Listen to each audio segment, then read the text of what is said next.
Tá bom, o que eu não sabia era que... Eu sei que ainda existem alguns ditadores pelo verdade. mundo, mas vocês sabiam que alguns deles, aparentemente, pelo que dizem, são viciados em drogas? E isso explica muita coisa. Hugo Chávez admitiu em um discurso, o que, aliás, repercutiu muito mal, que ele costuma mascar cacau todo dia. E também come algo que se chama pasta de cacau, que é viciante. Isso vem do ditador da Bolívia. O que você disse? O certo é coca. É coca. Ah, coca. Cacau não seria um problema. Ao sul da fronteira, versão brasileira BKS. Eu nem sei direito o nome das drogas. Mas que vergonha. Por um instante, quando disse cacau, imaginei gente por todo o país mascando chocolate. Ninguém pensou que fôssemos nos divertir tanto. Sou mais fã de achocolatados, mas não importa. O que ela quis dizer é que... Bom, eu também li isso aí e senti que nem os repórteres entenderam o que ela estava dizendo. Ele compra pasta de cacau? Coca. Coca, confundi todo Ele mundo. compra essa pasta da... Bolívia, do ditador. Tem ditador lá também. Milhões de pessoas assistem a esses programas, religiosamente, dia e noite, por todos os Estados Unidos. Eles acreditam no que vem? Eu espero que não. Mas as redes de notícias mais sérias, nos Estados Unidos e na Europa, seguiram a orientação de George Bush e dividiram o mundo em amigos, ou seja, líderes que fazem o que queremos que façam, e inimigos, líderes que tendem a discordar de nós. Raul Castro e o ditador venezuelano Hugo Chávez, inimigo declarado do governo Bush. Acho que devemos enxergar o governo da Venezuela como uma força negativa nesta região.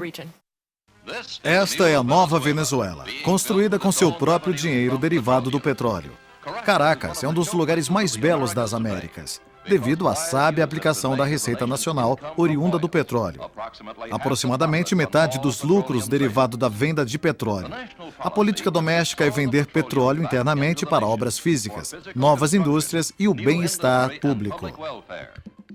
Afinal, cometemos um grande erro no Iraque recentemente. Para mim, quanto maior a mentira, mais ela se repete. Temos provas concretas da presença de membros da Al-Qaeda no Iraque. Com a ajuda da mídia, que repete incessantemente os discursos da administração de Bush, mais de 70% dos americanos estão convencidos de que Saddam Hussein estava envolvido nos atentados de 11 de setembro. Existe alguma prova concreta disso?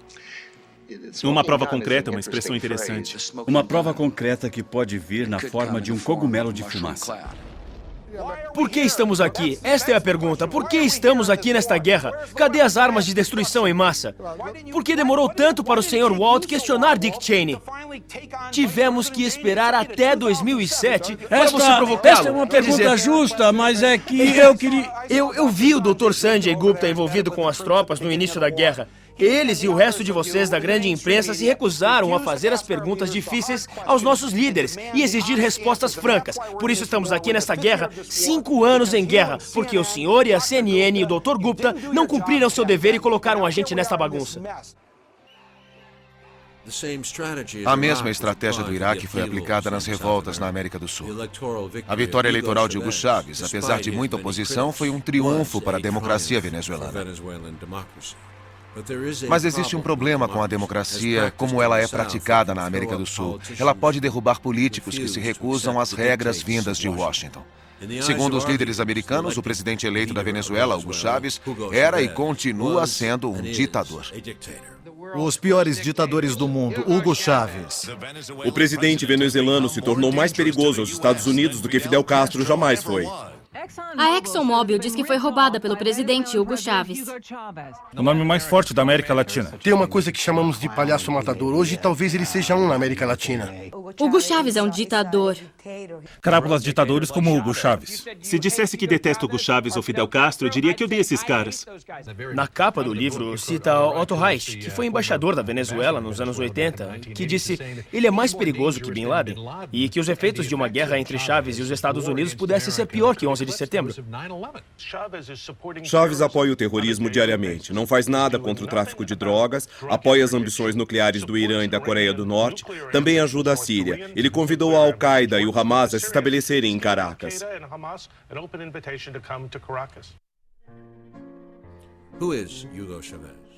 Quem é Hugo Chávez? De onde ele veio? 1989. A queda do Muro de Berlim e o colapso da União Soviética foi visto por milhões de pessoas como o fim de qualquer alternativa ao capitalismo. Washington parecia dominada por uma arrogância sem triunfos, pensando, agora podemos fazer o que quisermos. Vamos colocar os olhos em uma presença misteriosa no cenário internacional. Hoje é assim que o Fundo Monetário Internacional descreve a si mesmo. O Fundo Monetário Internacional é uma instituição financeira poderosa, que conta com membros de 186 países. Mas seu principal gestor é a Secretaria do Tesouro dos Estados Unidos. Seu apoio a governos de países de baixa e pouca renda tem sido crucial à sobrevivência política.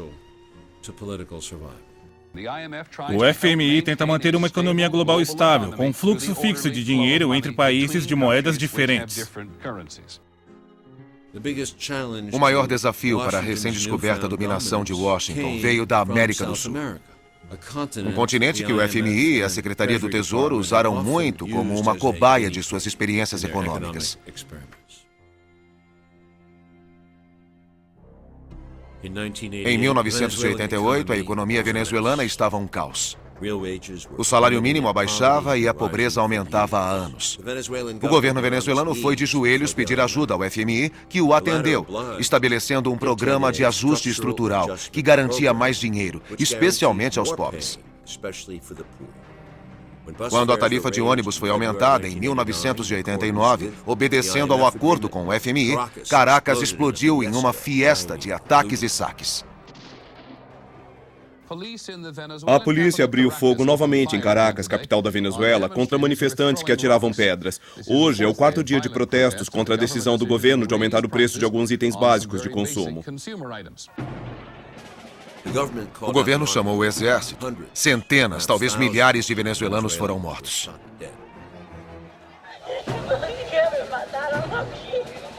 Mataram meu filho. Foi o que esta mulher gritou no necrotério de Caracas. Parentes ansiosos olham a lista parcial com mais de 200 nomes de pessoas que foram mortas. O necrotério está literalmente entupido com os corpos dos mortos. No mesmo mês, um grupo de jovens policiais se encontrou secretamente sob o comando do então tenente Hugo Chávez e condenou o massacre, jurando que aquilo jamais se repetiria. Chávez, podemos dizer, caiu de paraquedas. Ele foi formado dentro do exército, enquanto o exército matava sua própria gente. Chávez e um grupo de oficiais menores se reuniram e disseram: não era para fazer isto. Nossa única preocupação é proteger o país de invasões externas.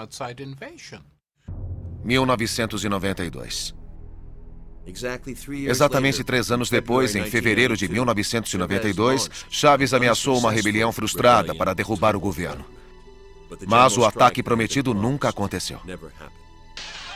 O governo da Venezuela evitou o pior quando tropas do estado dominaram um violento golpe à meia-noite. Depois de matarem 70 pessoas, as tropas rebeldes fracassaram em derrubar o presidente Carlos Pérez. E a grande notícia que trago a todos os venezuelanos é que foram dominados todos os focos e estão todos presos porque se renderam ou porque foram derrotados. Chávez foi pego e ficou preso por 2 anos. Ele assumiu toda a responsabilidade publicamente.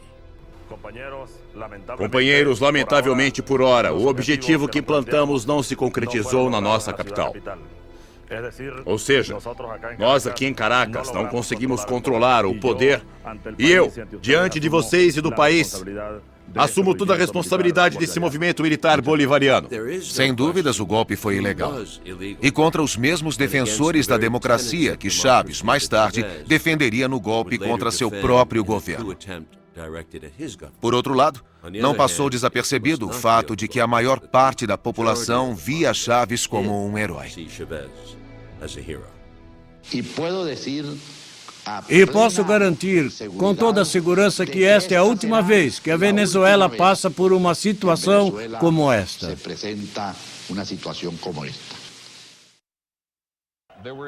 Houve muita comemoração na capital venezuelana hoje, depois que o Superior Tribunal condenou o presidente Carlos Andrés Pérez a ser julgado por acusações de fraude. Ele é acusado de ter roubado 17 milhões de dólares do governo. Em 1997, Chávez decide concorrer à presidência. Sua principal adversária é uma bela loira de 1,83 m, ex-Miss Universo. Passaram a chamar a disputa de A Bela e a Fera. A ex-Miss Universo defendia praticamente o continuismo, enquanto Chávez pregava uma revolução. E era isso que o povo queria ouvir. Na Venezuela, a eleição presidencial no domingo pode acabar em uma virada esquerdista do governo. Seus seguidores chamaram de voto de punição. Foi o que levou esse homem ao poder na Venezuela. O ex-guerrilheiro do exército que disse que ia lutar contra uma tradição de corrupção e desigualdade econômica. Em 1998, 4 anos após ter sido solto, a taxa de inflação na Venezuela chegara ao recorde de 78% e o governo fizera mais cortes em gastos sociais. O corpo político estava totalmente desacreditado. Apesar da oposição de toda a mídia, Hugo Chávez foi eleito presidente. Por que alguém que liderou um golpe há apenas 6 anos consegue ser tão popular assim? Vivemos 40 anos vendo ladrões vestidos de políticos. Este poder que vocês me deram não me pertence. Este poder é de vocês. Vocês elegeram o governo que não será o governo do Chávez. Porque Chávez é o povo. Vai ser o governo do povo. Ele prometeu reformas para elevar as condições de moradia dos pobres, reestruturar a democracia e compartilhar os lucros do petróleo do país com aqueles que nunca foram beneficiados no passado. Nos 3 anos seguintes, Chávez proclamou a Venezuela como uma república bolivariana e começou a cumprir sua promessa. Estátuas do amado Simão Bolívar, o libertador, vigiam sua terra natal, Caracas. Ele levou 6 países sul-americanos à liberdade. Este é Bolívar. Bolívar em uma pintura, na plenitude de sua glória. Está vendo?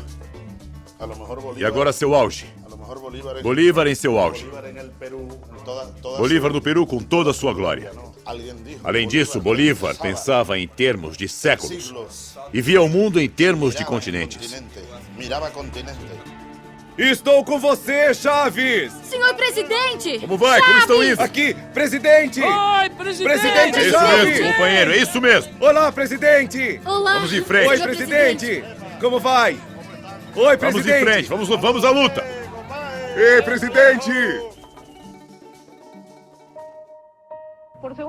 Por 2 dias consecutivos, funcionários do governo americano declararam sua preocupação com a situação política na Venezuela. Estamos preocupados com algumas ações do presidente venezuelano Hugo Chávez e de seu conceito do que é de verdade o sistema democrático. Claro que a Venezuela é importante, pois é o 3º maior produtor de petróleo. Eu diria que o senhor Chávez... Talvez o Departamento de Estado concorde, não tenha boas intenções em relação aos Estados Unidos.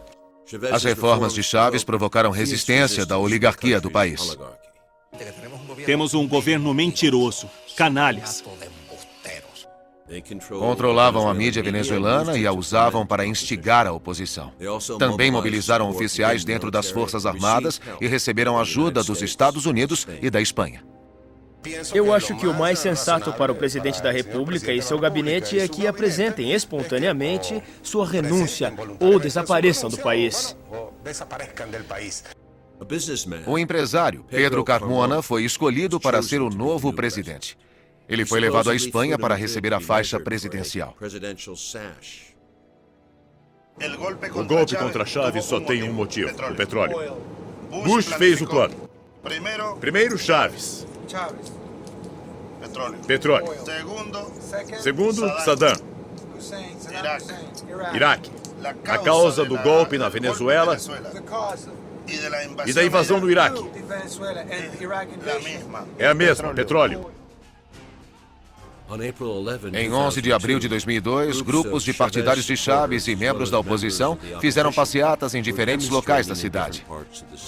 Mais tarde, membros da oposição resolveram atravessar a cidade em direção ao palácio do governo, onde os partidários de Chávez estavam reunidos. Ele quer que sejamos como Cuba. Ele quer que sejamos como Cuba. Não existe a menor dúvida. Chávez maldito, vai se ferrar, seu cachorro. De repente, ao se aproximarem do palácio, tiros foram disparados dos prédios e membros de ambos os lados foram atingidos na cabeça. Em uma ponte, partidários de Chávez se esconderam e retribuíram os tiros dos atiradores de elite. O mesmo fizeram contra a polícia, que atirava neles a 2 quadras de distância. A imprensa local mostrava os partidários de Chávez se atirando da ponte. Depois mostraram a rua onde a população foi atingida pelos atiradores de elite, manipulando o vídeo para pensarem que os partidários de Chávez haviam feito os disparos letais. A imprensa também divulgou que o próprio Chávez ordenou o massacre e o usou para justificar o golpe que já estava acontecendo. No fim, foi isso que causou a derrota de Hugo Chávez. Gangues armadas, leais ao presidente venezuelano, dispararam tiros contra milhares de membros da oposição. Após 16 pessoas serem mortas e centenas feridas ontem à noite, soldados rodearam o Palácio do Governo. Senhor Presidente da República, eu fui leal ao senhor. Foi o que o líder do exército disse em rede nacional, mas o assassinato de venezuelanos hoje foi intolerável. Eu estava debaixo da ponte naquele dia e eu reparei que a rua estava vazia enquanto os tiros eram disparados. Quando eu cheguei em casa e vi a CNN e outras emissoras falando sobre aquilo, eu fiquei chocado.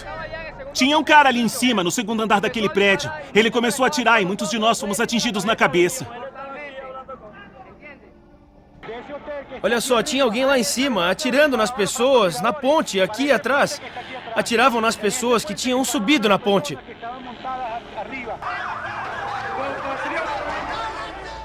Foi um golpe político. Estão dizendo que não foi um golpe, mas foi um golpe sim. Ele foi levado para a cadeia pelo exército. Eu vi a morte de perto. Estavam prestes a me matar. Assim, com fuzis apontados. Na minha frente.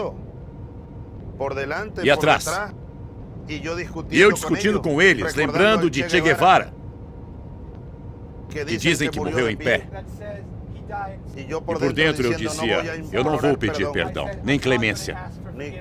Eu quero morrer de pé.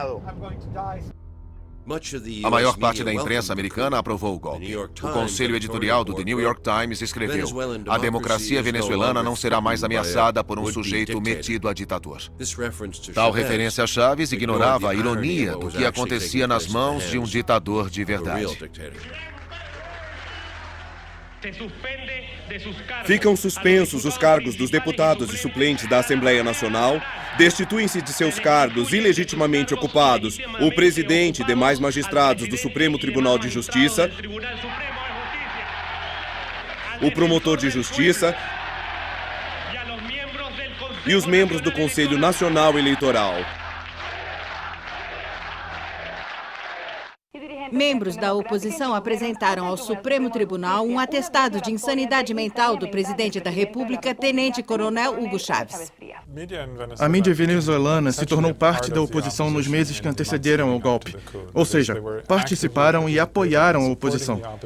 Claro que me refiro à imprensa privada, que compõe a maior parte da imprensa venezuelana. E, basicamente, o que faziam era divulgar todo o depoimento da oposição que era feito. O que eu quero dizer é que Hugo Chávez é um covarde. Covarde. Ele destruiu a Venezuela. Muitos analistas disseram que esse foi o primeiro golpe da imprensa. E um dos participantes do golpe chegou a dizer que agradeciam à imprensa por aquele golpe. Obrigado à Televen, obrigado à CNT e obrigado à Globovisa. Todos os meios de comunicação. A ex-candidata a presidente, Irene Saez, pediu à comunidade internacional que participasse desta transição.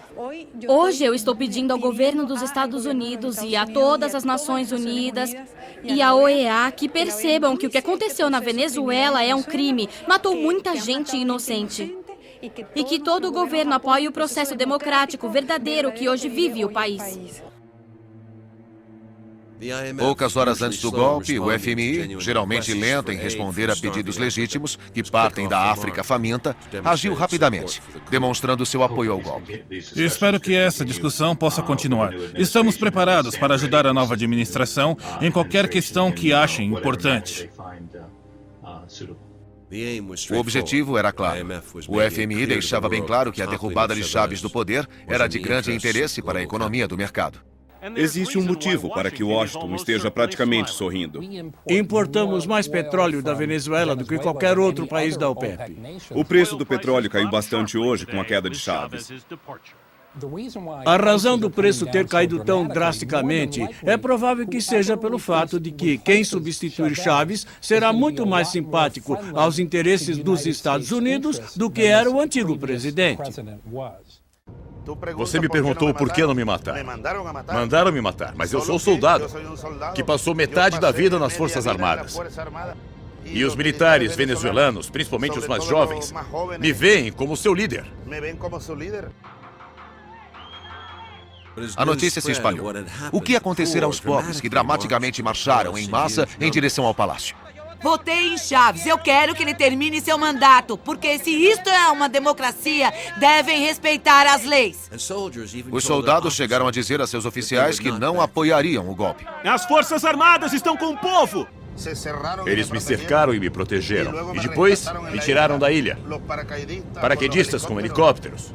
Eu sou um líder paraquedista. E eles já foram meus companheiros. E me trouxeram de volta ao palácio, rodeado pelo povo. Carmona teve que fugir do palácio. O cardeal veio ao local onde me prenderam, na ilha. Pediram que eu assinasse a renúncia. Porque Washington pedia a renúncia assinada. Eu disse, vamos rezar, porque virão me resgatar. Ele ficou com medo. Foi aí que os paraquedistas chegaram e o levaram comigo. De volta ao palácio. Ao palácio, no helicóptero. Ele disse, vamos rezar, senhor presidente.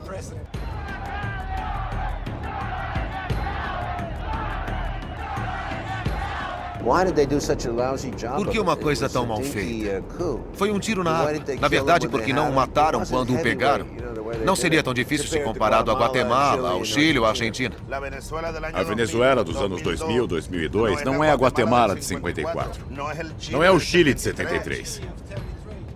Esta é uma revolução. Eu já disse, pacífica,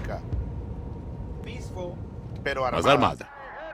O exército venezuelano está com seu povo pela liberdade! Viva o presidente! Viva Chávez! Viva Chávez! Viva Chávez! Nosso presidente ainda é Hugo Chávez. É isso aí! Viva Chávez! Viva Chávez! Viva o presidente! Viva! Viva Chávez! Viva!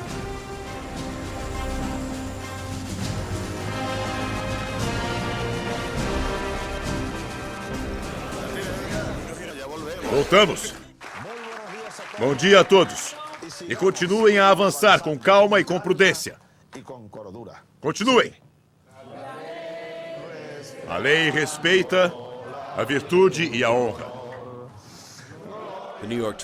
O comitê editorial do The New York Times pareceu constrangido por ter dado apoio ao golpe.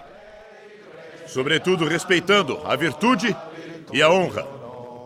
A Casa Branca admitiu hoje que autoridades dos Estados Unidos realizaram várias reuniões com líderes venezuelanos da oposição nos últimos meses para discutir a posição do presidente Hugo Chávez, mas insistiu que nenhuma vez sinalizaram que uma atitude militar seria aceitável. Foi dito aos líderes de oposição que os Estados Unidos não apoiariam um golpe. Na sexta-feira, parece que fizeram exatamente isso de modo a aceitar o sucessor de Hugo Chávez. Enquanto isso, os aliados dos Estados Unidos na região condenavam o que viam como um golpe militar. Quando Chávez voltou ao poder no dia seguinte, mesmo a Casa Branca parecia ter decidido que o golpe defendia a democracia. Alguns democratas se referiam a isso como profundamente perturbador. Cabe à maior democracia do mundo defender governos eleitos democraticamente. Não acho que os Estados Unidos tiveram uma política muito esclarecida em relação à Venezuela especificamente ou à América Latina de modo geral, e em todo o governo de Bush, mas esse incidente em particular, que foi a pior decisão que os Estados Unidos poderiam tomar, ela não apenas coibiu uma comissão da administração de Chávez, como deixou muito difícil para todos na América Latina gostarem dos Estados Unidos. Ele diz que o golpe em seu país foi tramado pelos Estados Unidos e em alguns em sua administração.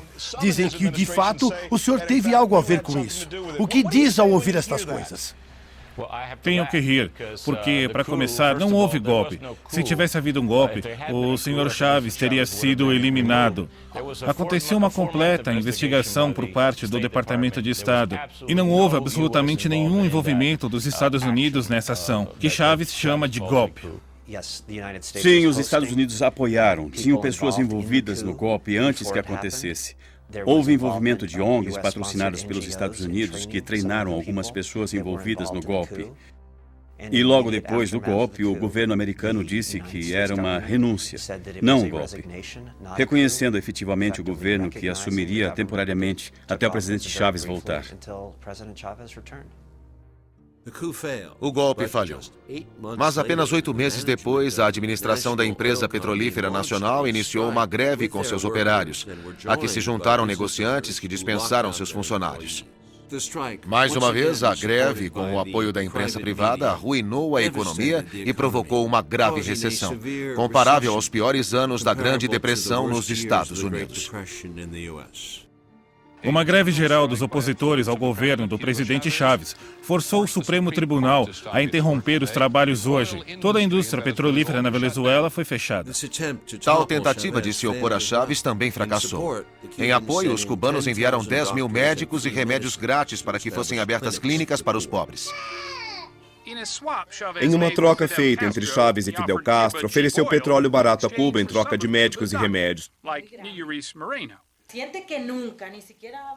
Algumas dessas pessoas, diz essa médica, nunca viram um médico.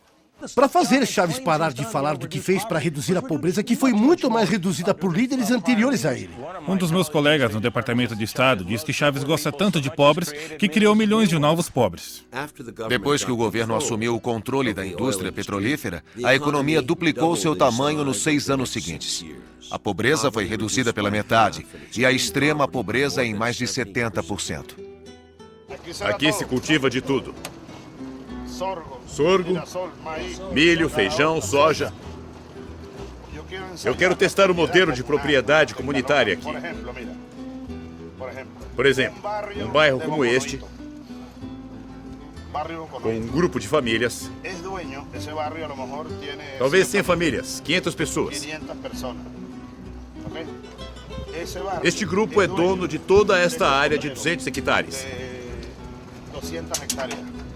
Esta fazenda pertence a uma comunidade apenas.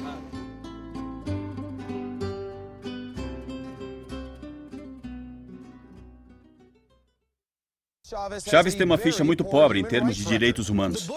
O governo de Bush o comparou a Hitler. Os direitos humanos se tornaram uma nova expressão de luta, muito parecida ao que era a liberdade na antiga União Soviética. Mas aqui também existem múltiplos padrões políticos. Comparativamente, o vizinho e aliado americano mais próximo na região, a Colômbia, tem um marco bem pior em direitos humanos que a Venezuela. Mas, como o presidente Uribe é visto como amigo de Washington e de sua guerra contra o narcotráfico, ganha um destaque na mídia ao qual Chaves não tem direito. Chaves tem feito questão de aparecer em público com tiranos que Washington costuma odiar. Temos a capacidade de eliminá-lo. E creio que chegou o momento de colocar esta capacidade em prática. Não precisamos de outra guerra de 200 bilhões de dólares para nos livrarmos de um ditador forte. Me parece que, nos poucos dias que passei com o senhor desenvolveu certa projeção a isso. Mas, a princípio, deve ter ficado chocado. Me afetou profundamente. Foi doloroso para mim. Doía ver as mentiras e o desrespeito ao povo. Mas em seguida me dei conta de que é um jogo. E que por mais que eu faça, posso me vestir de padre, com um belo chapéu na cabeça. Vão continuar a me chamar de tirano. O povo conhece a verdade. Entendo a complicada abordagem de Chaves. Depois do golpe, começou a parecer um pouco mais como uma guerra. George Bush. Você é uma besta, Sr. Bush. Ontem o diabo esteve aqui.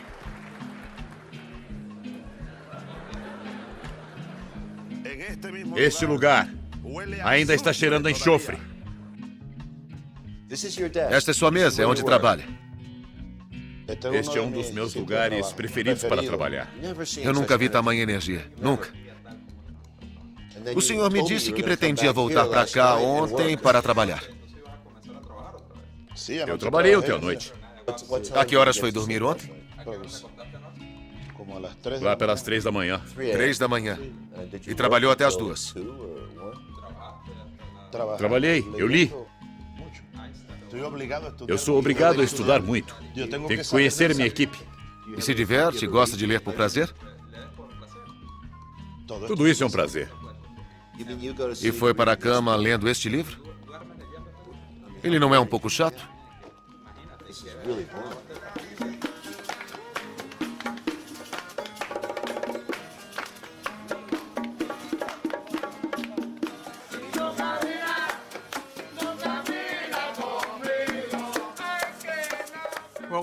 A primeira coisa que se deve saber sobre Hugo Chávez é que ele nasceu em um barraco, literalmente, e cresceu em meio à pobreza. Isso influenciou sua visão da Venezuela, assim como despertou a ambição de sua vida, que era transformar o país.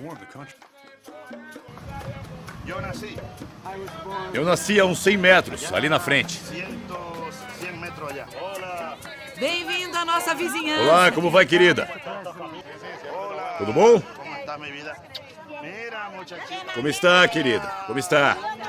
A Venezuela passou 50 anos sem um projeto, mas agora nós temos um.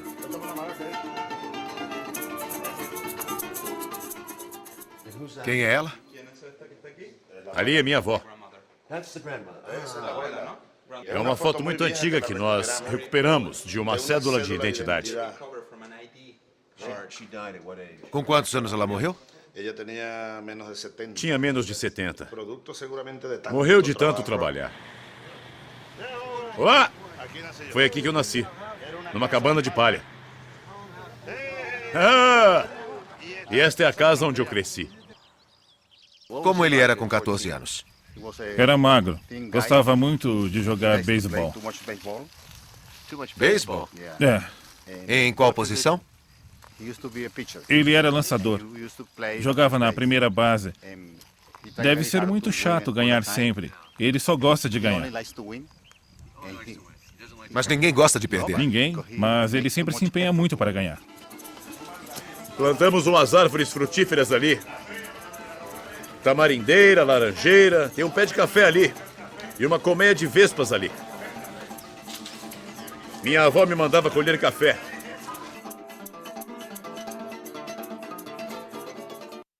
Pense no passado, Hugo. Sua avó está ali, atrás de você. Ela chega na porta. Eu não consigo fazer isso, eu vou chorar. E ação!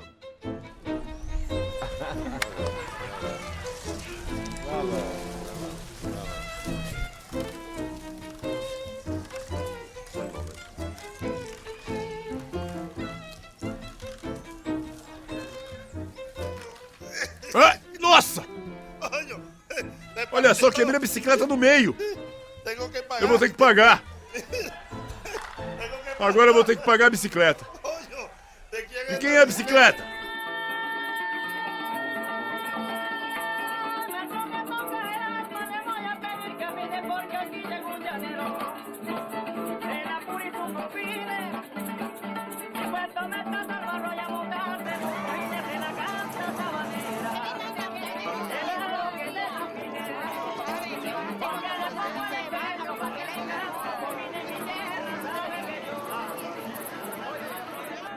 Como vão, meninas?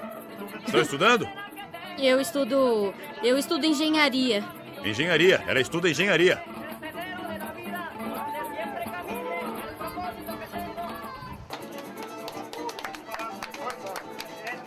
Como vai? Tudo bem? Como vai? Quantas vacas tem aqui? 10 que dão leite. Que dão leite.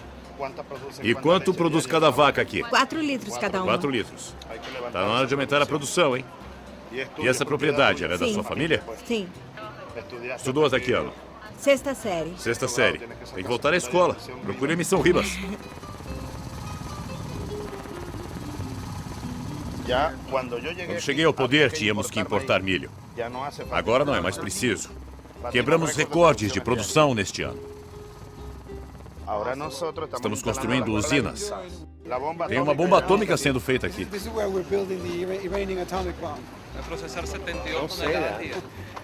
Nem me diga. A bomba é de milho.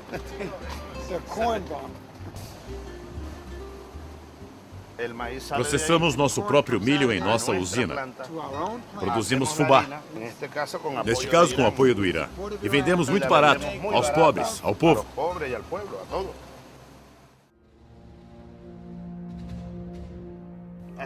Há 200 anos, uma revolução começou. Bolívar foi quem a começou. Libertamos estes povos do Império Espanhol. E começou o sonho de uma república livre, soberana. Mas aí surgiu o Império Norte-Americano. E o Império Inglês. E quebraram tudo aos pedaços. Nossa história é terrível. Este continente quer ser. Queremos ser nós mesmos. Eu quero te mostrar uma coisa. Consegue ver aquele prédio ali? É um quartel antigo. Eu estava lá no dia da rebelião militar. Isso foi em 4 de fevereiro de 92. Ali era o quartel-general da rebelião. Estavam tomando o palácio. As forças militares rebeldes de Caracas. Eu podia ter morrido lá. Ali morreram soldados meus. E estou fortemente conectado com aqueles que morreram nesse dia. Com os que morreram aqui, nessas janelas. Ainda existem os buracos das balas daquele dia. E os mortos. Eu os carrego. Isso é parte de meu compromisso. Como ex-soldado também. Eu entendo. As vitórias de Chávez na Venezuela começaram a transformar seu próprio país em oferta de esperança para outros. Poderosas forças sociais se juntavam no sul, atravessando fronteiras nacionais. Parecia que o sonho de Simão Bolívar começava a se realizar. As antigas oligarquias, privilegiadas, de pele mais clara, se preparavam para defender sua condição com a força. E os novos movimentos sociais, indígenas, de pele mais escura e, acima de tudo, os pobres, começavam a ter voz. Chávez hoje avança mais à esquerda e proclama que o socialismo é o único meio para o progresso, atraindo outros estados sul-americanos a se juntarem à Revolução Bolivariana. Será que eles virão? Legalizar a cocaína é um dos pontos principais da campanha de Evo Morales, um esquerdista briguento e fiel crítico dos Estados Unidos que concorre à presidência da Bolívia. É um homem que não é amigo do governo Bush. Evo Morales, que presidia o sindicato dos plantadores de coca da Bolívia, é o primeiro índio a ser eleito presidente do país. Morales, que há um mês chamou o presidente Bush de terrorista, faz parte de uma nova onda de líderes esquerdistas da América do Sul. As apostas aqui são altas. A Bolívia possui a segunda maior reserva de gás natural na América do Sul. O voo Caracas-La Paz é uma linha reta para baixo, atravessando os Andes. Foi na Bolívia que Che Guevara foi capturado e morto por ordem da CIA em 1967. 40 anos depois, em 2005, a Bolívia, pela primeira vez na história, elegeu um líder do povo indígena. Evo Morales como presidente. Como líder dos plantadores de coca, Morales foi preso pelas oligarquias. Importantes movimentos sociais em defesa dos plantadores de coca e contra a ordem de privatização do FMI surgiram no país. O governo resolveu vender o suprimento de água de Cochabamba Bechtel, uma corporação americana. E essa corporação, uma das coisas que levou o governo a fazer, foi aprovar uma lei dizendo que a partir de então seria ilegal os pobres irem às grutas e coletarem água da chuva em baldes, pois isso desafiava seu monopólio da água. O que é isso? A inquietude aumenta na Bolívia. O governo declarou estado de emergência após dias de protestos contra. Entre outras coisas, a alta do preço da água. 5 pessoas, no mínimo, foram mortas. Movimentos como este impulsionaram Morales e sua agitação política rumo ao poder. Alguns o chamaram de a vingança de Che. E não tenho medo de dizer a vocês que sou um fã de Fidel e do companheiro Hugo Chávez. Outros viram como vitória da verdade sobre a tirania corporativa. Ao pousarmos em La Paz, todos lutamos contra a altitude. É o aeroporto internacional mais alto do mundo.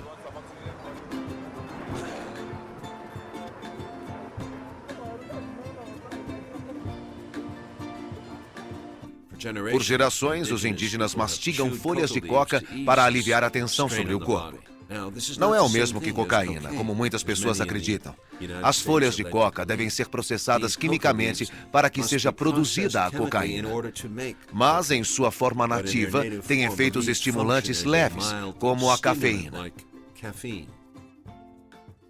Um dia depois, ainda sentíamos náuseas devido à altitude. Então, o presidente Morales nos ajudou. Estou curioso se o presidente me mostrará ou partilhará comigo um pouco. Estas folhas estão ruins. Não vão te fazer bem. Mesmo?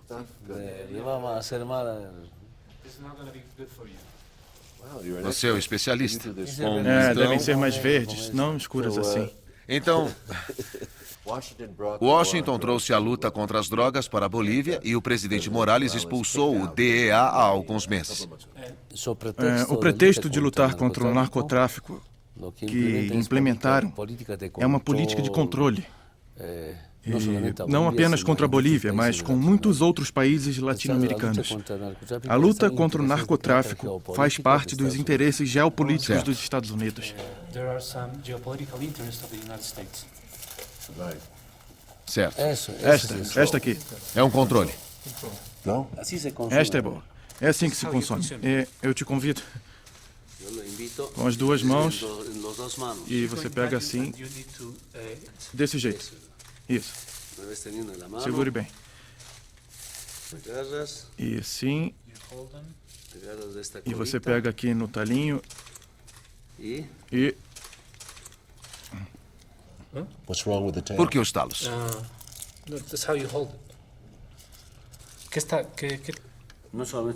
É assim que se segura. Não é apenas o controle político. Ainda agora fomos informados que planejam cometer assassinatos de líderes políticos e membros das Forças Armadas. Como sempre aconteceu na década passada e nesta década também. É para eliminar líderes, especialmente a mim. Há 2 meses você botou para fora o embaixador americano, não é? Em outubro de 2008, o embaixador foi expulso e em novembro de 2008, a embaixada e a agência de combate às drogas dos Estados Unidos. Quantas vezes eu já disse? Eu me sinto torturado e aprisionado. Acusações de conspiração e revolta. Mas por bolivianos ou pela agência de combate às drogas americana? Os soldados bolivianos estão à mercê da agência de combate dos Estados Unidos. Quando foi preso pela última vez? Foi em 97. Eu era deputado, mas fui expulso do parlamento em 2002. O plano era me prender, me encarcerar e desqualificar-me como candidato à presidência. Pela primeira vez, não se permite aqui nenhuma base militar estrangeira. Não tem mais nenhuma? Agora não mais. Havia antes. Agora você está se juntando à ala da esquerda ruim para a mídia americana. Bom, a mídia sempre vai tentar criminalizar a luta contra o neoliberalismo, contra o colonialismo e o imperialismo. É praticamente normal. Meu pior inimigo são os meios de comunicação. Podemos dizer que o objetivo da presidência é possuir seus próprios recursos naturais? Recuperar os recursos naturais é a base das economias de todo o mundo. Como você se descreve? Eu me sinto mais como um líder de um sindicato do que presidente, porque como presidente é uma luta permanente. Às vezes os ministros me dizem, senhor presidente, não diga isso, incluindo esse vice-ministro.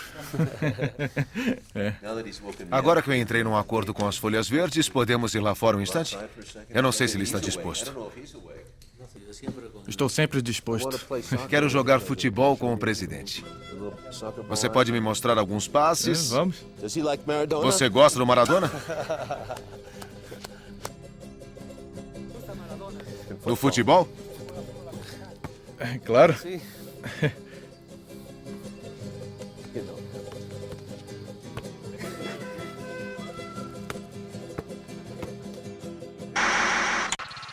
Aqui está o novo triângulo anti-americano de língua espanhola. Evo Morales da Bolívia, Hugo Chávez da Venezuela e Fidel Castro de Cuba. Isso indica que o mapa geopolítico da América Latina está mudando e que eles estão certos. Buenos Aires, capital da Argentina. Um país que por 50 anos fez tudo o que foi pedido pelo FMI, pelo Banco Mundial e pelo Tesouro Americano. Em 2001, entrou em colapso. Bancos fecharam. 5 presidentes caíram em 2 semanas. O presidente da Argentina renunciou hoje devido à violência desencadeada pela crise econômica. Pelo menos 20 pessoas morreram. Agora, a política luta contra centenas de manifestantes anti-governo. Os sindicatos reivindicam uma greve nacional contra as medidas austeras e o desemprego de quase 20%. As pessoas foram às ruas, fábricas foram invadidas. Num grande parque em Buenos Aires, delegações de todas as localidades, ricas e pobres, se encontraram para discutir seus destinos. Néstor Kirchner era o presidente e se recusou a concordar com as condições do FMI, forçando-os a recuar. Quando acabou seu mandato, a esposa dele, Cristina, com o mesmo espírito bolivariano, foi eleita. Me parece que pela primeira vez na região, os governantes se parecem com os governados. Se vamos à Bolívia e olhamos o rosto de Evo, o rosto dele é o rosto dos bolivianos. É a primeira vez que isso acontece. Um dos últimos presidentes que eles tiveram, Sánchez de Lozada, mal falava espanhol, pois viveu muito tempo nos Estados Unidos. Ele não tinha absolutamente nada a ver com os bolivianos. Outro dia eu dava uma entrevista e a repórter me disse que Hugo Chávez queria exportar sua revolução, suas mudanças, seu socialismo a toda a América Latina e que isso não podia acontecer. Foi o que eu ouvi de alguns europeus. Respondi que eram pensamentos típicos de colonialistas, como os europeus que tentaram ser colonialistas a vida toda e que sempre tentaram impor suas ideias em outros países. Na região em que vivemos, não temos a experiência de um país tentando impor suas ideias aos outros. Ao contrário, vivemos nas mãos do colonialismo. Não acreditamos que alguém queira nos impor alguma coisa. Ao contrário, acreditamos em integração, respeitando a moral, a identidade de cada país, a cultura e os processos políticos que nunca são iguais em parte alguma, pois somos povos diferentes, com sociedades diferentes e histórias diferentes. O que acha da imprensa chamar Chávez de ditador? Acho que nunca existiu uma experiência nos governos atuais da América Latina ou no mundo que teve tantas eleições como as que teve Hugo Chávez. Creio que é a 13ª eleição. Não vi muitos ditadores vencer 13 eleições seguidas. Você pode concordar ou não com o que ele diz, mas dizer que não há liberdade na Venezuela para se dizer o que se pensa, não acredito nisso. Ao contrário. E outra coisa... Quantos pares de sapato você tem? Eu não sei, nunca os contei. Mas, não sei, nunca perguntaram ao homem quantos pares de sapatos ele tem ou quantas calças ele tem. Mas sempre perguntaram isso às mulheres. Certo, agora estabelecemos alguns critérios. Senhora presidente. Obrigada. Aqui dentro é muito melhor. Traga uma foto da minha mesa de 25 de maio de 2003. Quando Kirchner assumiu, você vai gostar dessa foto. É divina. Estou com velhos conhecidos. Sim, eu quero que a veja, porque é uma foto lindíssima. Vejamos, encontraram? Por que os homens têm que ser tão devagar? Meu Deus. E você? Está com pressa?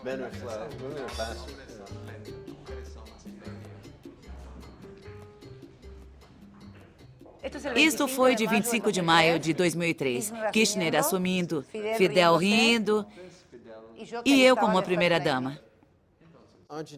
A Argentina teve uma recessão terrível entre 98 e 2002. Pode nos descrever o papel que o FMI exerceu e o que a Argentina fez para sair daquela situação?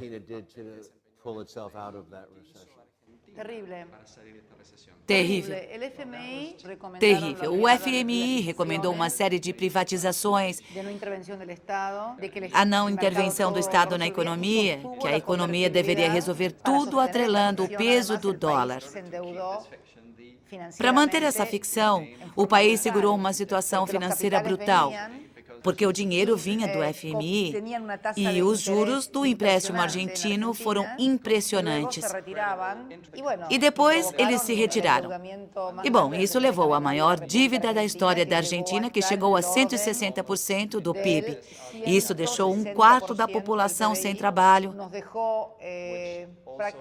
56% de pobreza, 30 e poucos de pobreza extrema. Enfim, tudo que pode ser considerado uma tragédia social. E então tudo isso explodiu em 2001 e 2002 na forma de uma enorme desvalorização monetária que representaram uma transferência enorme de riquezas.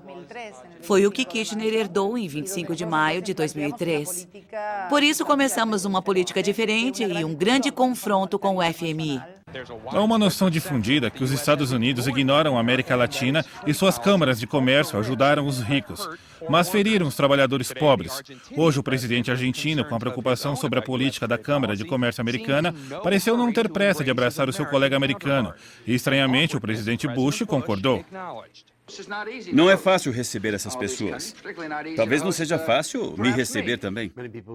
Muitos dizem que desempenhou um papel inovador e heróico ao desafiar o FMI pela primeira vez e com sucesso. Você diria que um dos pontos altos de sua vida pessoal seria a conferência com Bush em Mar del Plata?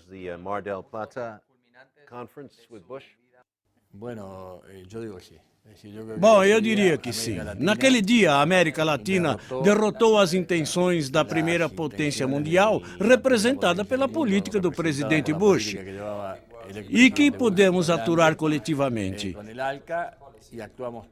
Jamais me esquecerei daquele dia, tanto que guardei a cadeira daquela reunião na minha casa. Naquele dia tivemos a coragem de não falar pelo rádio. Quando o homem não está, quando a política não está, quando não está o representante da política imperial, mas agimos coletivamente e coordenadamente. Foi um dos passos mais importantes que demos nesta região. Como é quando diz não a um banqueiro? Bom, você é subversivo, de esquerda, um ladrão ou sem vergonha. Houve algum momento, como num filme, em que um dos principais banqueiros olhou fundo nos olhos do presidente e disse: "Sr. Kirchner, percebe as implicações do que diz?" Sempre. Quando você tem um político que é muito amigo seu, muito próximo aos setores da economia, é porque tem alguma coisa errada. Porque esses setores só pensam em benefício próprio e não na sociedade. E agora, durante o mandato da presidente Cristina Kirchner, é uma época diferente e mais difícil. Diferente porque eu tive que tirar o país do inferno. O presidente tem que fazer a economia crescer, assegurar que a distribuição de lucros seja justa. Os setores que controlam a economia, os setores que sempre querem lucrar sem dividir nada, nunca os setores que não querem cooperar, são os que reagem, querem continuar fazendo tudo do modo antigo, como era quando a riqueza se concentrava nas mãos de poucos. O presidente Bush veio à reunião para falar sobre sua política de livre comércio e ele disse que ajudará a amenizar a pobreza e criar empregos na região. Houve algum momento incômodo com o presidente Bush naquela noite?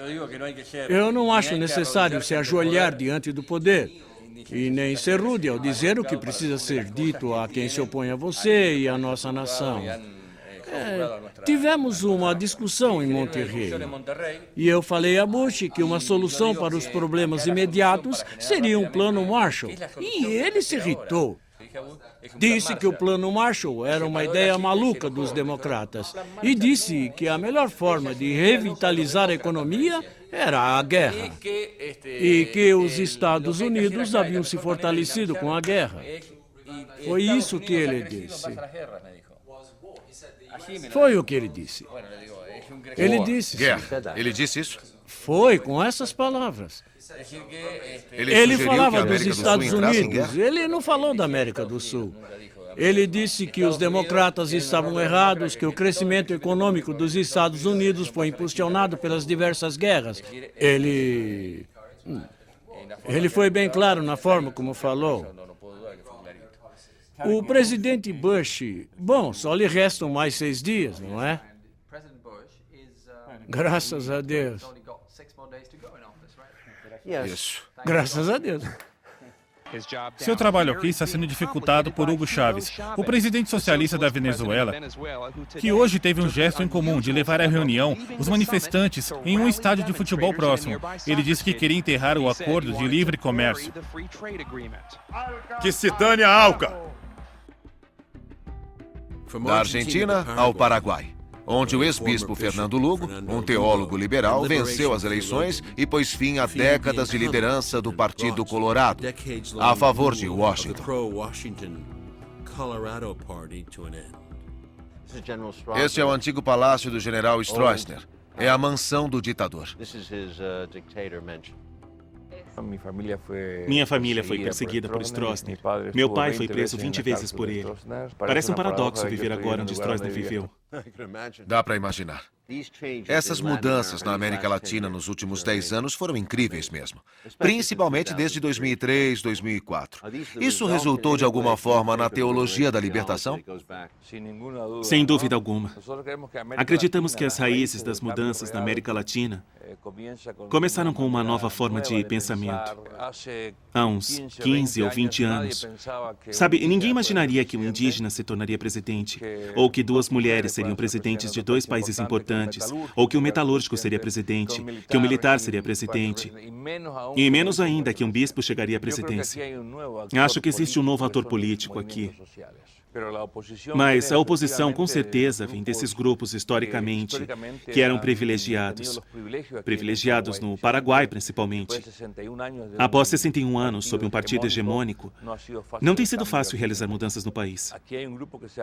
Aqui existe um grupo que foi privilegiado historicamente pelo governo com os recursos do Estado.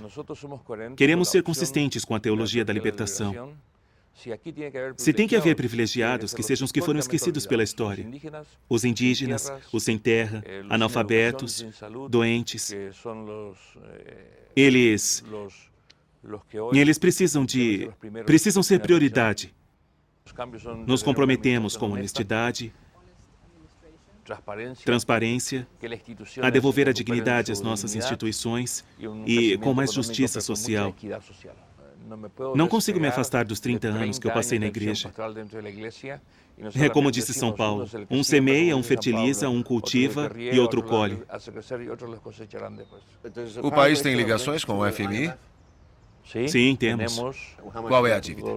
2 bilhões e 300 milhões de dólares. Chávez emprestou à Argentina 6 bilhões de dólares e... Nunca faria isso. Chávez faria um empréstimo se eu falasse com ele. Qual é a sua idade? 57. Ainda tem tempo? Ele está bem? Bem, Fernando Lugo, o senhor é um homem muito gentil e um homem muito bom. Eu lhe desejo boa sorte. Muito obrigado. Isso é uma coisa que eu nunca vou esquecer. No Brasil, as mudanças foram mais políticas que estruturais. Lula da Silva foi eleito presidente do Brasil com a mais larga vitória da história do país. O senhor Silva é o primeiro presidente de esquerda da classe trabalhadora da história do país. Ele foi presidente de sindicato e preso político quando a direita governava o Brasil. O Brasil tem a 9ª maior economia do mundo e enfrenta uma crise econômica. O governo Bush apoiou seu oponente. O presidente era Lula, líder da classe trabalhadora. Lula pode não ter confrontado o FMI diretamente, mas recusou a cumplicidade brasileira no plano de estabilização da Venezuela ou da Bolívia. Agora, no fim de seu mandato como presidente, eu o encontrei tão combativo quanto no início. E muitas vezes aqui na América do Sul, nós tivemos governantes subservientes. Muitas vezes aqui, e também uma elite subserviente. Tudo que era americano era bom, tudo que era europeu era bom, tudo que era japonês era bom. Tudo que era nosso não prestava. Eu aprendi na vida sindical que um interlocutor só respeita o outro se ele se respeitar. Então, eu pessoalmente não tenho nenhum interesse de brigar com os Estados Unidos. A única coisa que eu quero é ser tratado em igualdade de condições. Eu lembro que quando eu chamei o presidente rato do FMI para dizer para ele que eu ia pagar a dívida, ele não queria que eu pagasse. Não, fica com dinheiro aí, não precisa pagar. Eu falei, não, eu quero quitar essa dívida. Quitamos a FMI, quitamos o Clube de Paris, não devemos nada a ninguém. E temos 207 bilhões de dólares de reserva. O senhor vê a possibilidade de um banco de união dos interesses financeiros sul-americanos nos moldes da União Europeia? Vejo. Vejo e trabalho para isso. Com a Argentina, nós já temos comércio nas nossas moedas. Agora, esse é um processo que precisamos costurar. Precisamos construir. Porque eu sonho que a gente tenha uma estrutura de moeda única na América do Sul, de ter um parlamento da América do Sul, de ter instituições políticas na América do Sul, de ter instituições sindicais unificadas na América do Sul. Eu acho que nós estamos mudando, sabe, o patamar de governança na América Latina e pela primeira vez os pobres estão sendo tratados como seres humanos. O resultado do avanço político na América Latina é o resultado do fortalecimento da democracia. Eu sou um otimista inveterado. Obrigado. Quer dizer alguma coisa, Hugo, na saída? Meu irmão, esse aqui é meu irmão.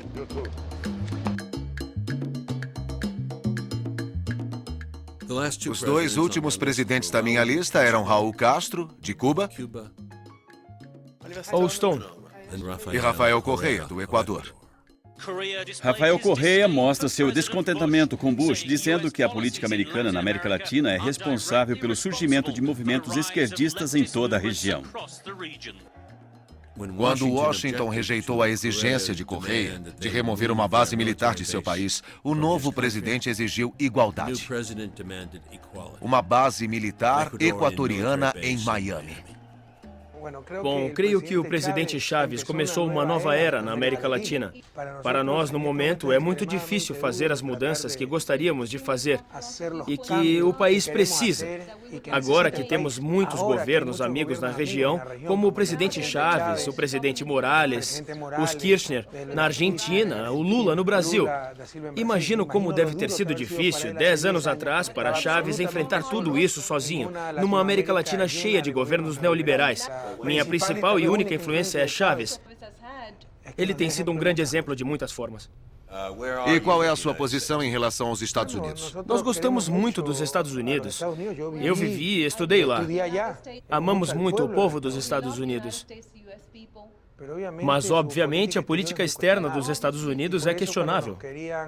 Por isso, quando querem nos pressionar para manter a base militar deles no nosso país, uma base estrangeira pela qual não pagam nada, nos acusam de ser extremistas porque não queremos. Se não há problemas em ter uma base estrangeira em nosso país, estabelecemos uma condição muito simples. Manteríamos a base americana em Manta desde que nos deixem instalar uma base militar em Miami. Se não há problemas com bases estrangeiras, então deveríamos poder ter uma lá. Você aceita a presença do DEA em seu país? Bom, o que estão fazendo é uma espécie de consultoria, mas estamos limitando a influência que tinham. Eles financiavam grande parte de nossas forças públicas. Estamos mudando isso. Vamos sim combater as drogas, mas de uma maneira independente. Rafael Correa agora é considerado uma esquerda potencialmente ruim, com Chávez e com Morales. Você vê assim? Ou acha que é favorecido pela mídia americana? Com todo respeito, conhecendo a mídia americana, eu ficaria mais preocupado se falassem bem de mim.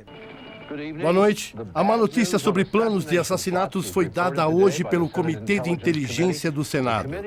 O comitê divulgou um relatório que afirma que agentes do governo americano iniciaram planos para matar 2 líderes estrangeiros, se envolveram em planos para matar 2 outros e estão implicados em mais um, e que a CIA sabia de mais 2 esquemas de assassinato. Fidel Castro está vivo e bem, apesar de 8 planos da CIA para matá-lo e um plano para prejudicar sua imagem, fazendo sua barba cair.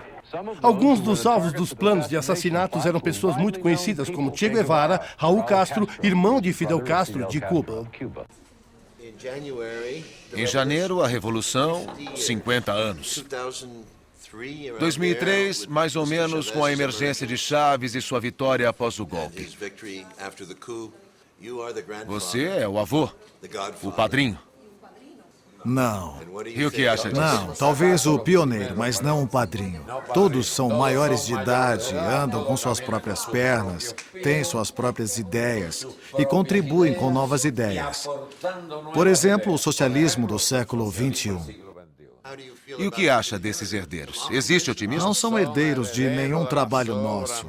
Todos somos, em algum momento, herdeiros de alguma coisa.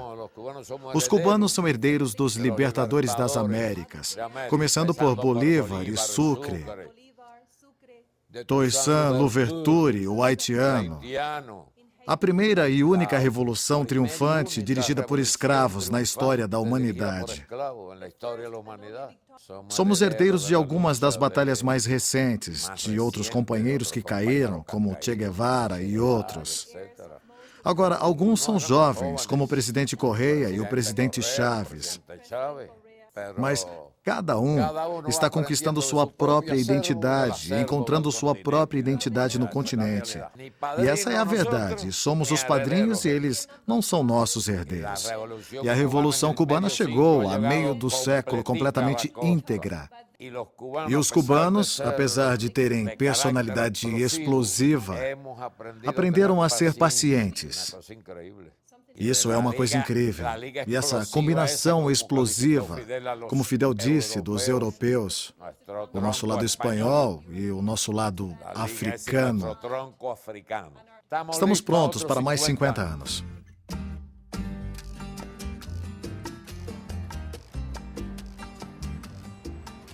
Há 6 anos, em janeiro de 2003, estivemos aqui.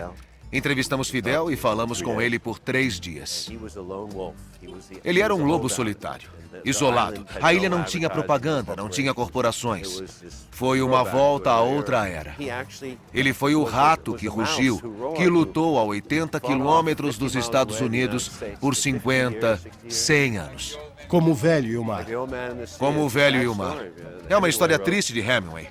O velho pescador sai, pesca esse peixe gigantesco, que é a Revolução, em 1960, e quando o traz à costa, ele é comido por tubarões. Ainda assim, o homem tentou e foi nobre. E foi assim que Hemingway deu a ele essa força de caráter, essa beleza da perda, a tragédia do esforço. O que eu gosto em Fidel foi o que disse a nós, que existe um pêndulo na história. E essas coisas mudam. E ele viu de uma forma estranha que essa coisa toda, em 2000, iria mudar. E eu espero de verdade que possamos ver o fim desse capitalismo predatório. Acho que existe um capitalismo benigno, mas há um predatório que corrompe as pessoas. E vimos isso a vida toda. Chávez enfrenta os mesmos desafios de Fidel. Acho que tem mais aliados. O que me impressionou no Chávez foi a força. É um touro. Ele tem a mesma força que Fidel tinha em 2003. Isso lembra como Fidel era forte. Ele mantém a força. Chávez mantém a força. Por que acha que os Estados Unidos odeiam tanto o Chávez? É óbvio. Ele é uma ameaça tão grande ao sistema quanto Fidel Castro foi. É um grande exemplo. E se for bem sucedido, será a primeira vez na história da América Latina, a não ser por Fidel, em que ele levou toda uma região, quase todo o continente, para longe do controle do FMI e do controle econômico dos Estados Unidos. Pouco depois que retornei à América do Norte, outro presidente entrou em cena. Se houver alguém que ainda se pergunta se o sonho de nossos fundadores está vivo em nosso tempo, que ainda questiona o poder de nossa democracia, esta noite é sua resposta. Eu espero que Obama seja um novo Roosevelt. E que Obama implante um novo New Deal. Não apenas para os Estados Unidos, mas para todos os continentes do mundo. Uma vez que praticamente todas as organizações internacionais, do FMI ao Conselho de Segurança da ONU, são controladas, em grande parte, pelos Estados Unidos, a nova sociedade bolivariana fortalece elos regionais para que falem com os Estados Unidos com uma única voz. Isso aconteceu no encontro de líderes do hemisfério em Trinidad, quando a maioria dos sul-americanos recusou assinar qualquer documento na ausência de Cuba. Isso não foi relatado com o devido respeito na imprensa dos Estados Unidos. Se esse modelo se multiplicar em outros continentes, a hegemonia americana será seriamente minada. Uma conversa com Chávez. Boa ou má decisão, mas certamente histórica, não? Meu presidente foi a Trinidad e tudo o que consegui foi uma mísera camiseta de Che Guevara. Barack Obama foi à Cúpula das Américas em Trinidad e viu todo o continente apoiando Colômbia e México, pronto para enfrentá-los. Quem é o homem rindo com o presidente Obama e por que comentam tanto essas imagens? Abraçando os ditadores, os vilões, os políticos corruptos, a gangue dos Kirchners na Argentina, Daniel Ortega da Nicarágua, o maior pedófilo do Ocidente. O que ele faz é dar credibilidade aos inimigos dos Estados Unidos. Amigos e inimigos rapidamente farão proveito de uma situação se acharem que estão lidando com um presidente fraco. Mas Obama não se comportou como Bush. Ele se encontrou com Chávez, que lhe fez uma oferta de paz. É improvável que, como consequência de eu ter apertado a mão ou ter tido uma conversa educada com o Sr. Chávez, estejamos pondo em risco os interesses estratégicos dos Estados Unidos. Em particular, pelo que soube, o novo presidente assegurou a Chávez que, em seu governo, não haverá outras tentativas de desestabilização ou qualquer interferência nos assuntos internos da Venezuela. É verdade que este é um pequeno passo para a frente. Eu disse que o Obama tem 3 coisas que ele tem que dar um sinal ao mundo. Primeiro é o bloqueio a Cuba. Não tem mais nenhuma razão de ser. Segundo, é trabalhar intensamente para a paz no Oriente Médio. Depois poderia convidar o Chávez para ir aos Estados Unidos? Os 50 anos não foram em vão. Por causa disso, temos Chávez, temos a Bolívia, temos a Nicarágua, Equador, Paraguai e outros, que alguns chamam de centro-esquerda, como Lula. É uma grande rebelião dos povos contra o imperialismo na América Latina. Em um mundo multilateral não pode haver uma potência decidindo por todos. Isso faz mal para a própria potência. Poder absoluto sempre é ruim. É o que sempre digo a Chávez, sou muito próximo ao Hugo, ele é um amigo meu. Mas eu digo que deve construir coletivamente. Por ter 10 candidatos à presidência, não pode ser só ele. Do contrário, quando ele se for, todo o processo acabará. A crença de que somente uma pessoa pode dar a garantia é o mesmo que crer que só um país pode resolver todos os problemas do mundo. O triunfalismo e euforia que existiu após o colapso da União Soviética praticamente desapareceu. Todos sabem que o mundo está mais difícil de ser confrontado. O tamanho da população hispânica nos Estados Unidos agora é maior do que nunca. Os novos imigrantes servem de ponte com a América do Sul. A pergunta interessante que em meus momentos utópicos eu me faço é se as mudanças na América do Sul podem viajar por essa ponte da população hispânica nos Estados Unidos e produzir algo que nenhum de nós pode prever. Na Venezuela, Bolívia, Equador e Paraguai, 95% da mídia foi totalmente hostil aos bolivarianos. Mesmo assim, eles ganharam. Há uma lição aqui a ser aprendida. Soube que ele é um grande admirador dos anos de 1770, da Revolução Indígena contra os espanhóis de Tupac Katari. Tupac Katari foi brutalmente morto, desmembrado pelo Império Espanhol e esquartejado. E no momento em que ia ser esquartejado, ele disse: "Eu morro mas voltarei como milhões."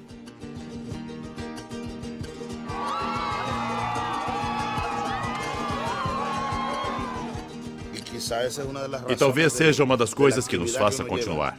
O otimismo, a fé, a esperança e a evidência concreta de que podemos mudar o curso da história. É possível, Oliver.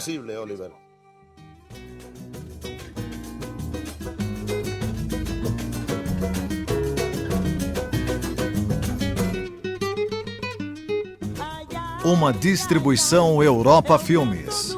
Direção de dublagem Kate Kelly.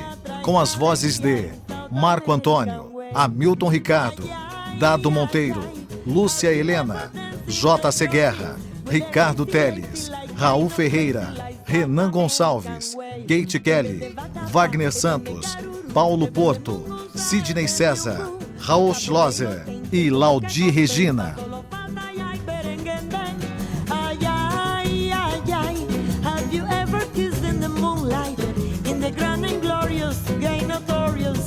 American way. Ay, ay, ay, ay, ay, ay, ay. Ay, ay, ay, ay. Ay, ay, ay, ay. Ay, ay, ay, ay. South American way. Ay, my way, your way.